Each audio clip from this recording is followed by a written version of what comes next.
જય સ્વામિનારાયણ મિત્રો, આજે આપણે બનાવીશું સેવ ટામેટાનું શાક. તો તેના માટે મેં 3 ટામેટાં છે તે ધોઈને લીધા છે.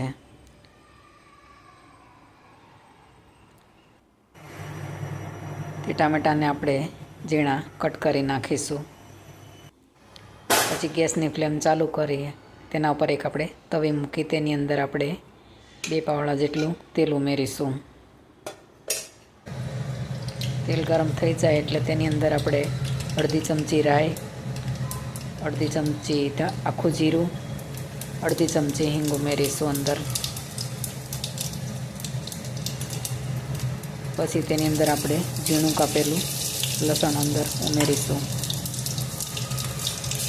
પછી તેની અંદર આપણે ટામેટાં ઉમેરી દઈશું. પછી આપણે તેને હલાવી લઈશું.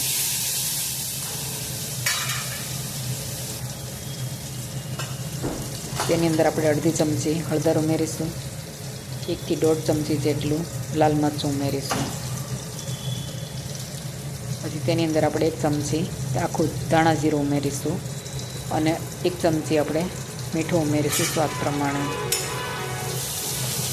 પછી તે બધું સારી રીતે હલાવીને મિક્સ કરી દઈશું.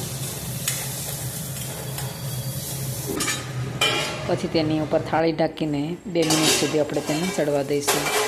2 મિનિટ થઈ જાય એટલે તેને આપણે હલાવીને જોઈ લઈશું.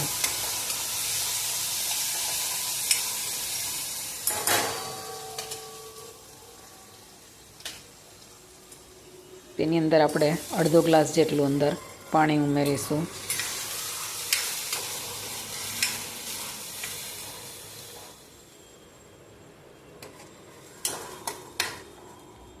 અને તેને હલાવી લઈશું.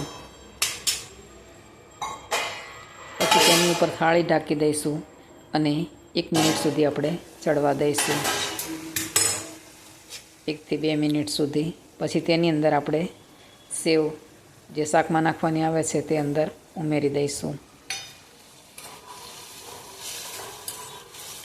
અને બધું હલાવીને આપણે મિક્સ કરી દઈશું.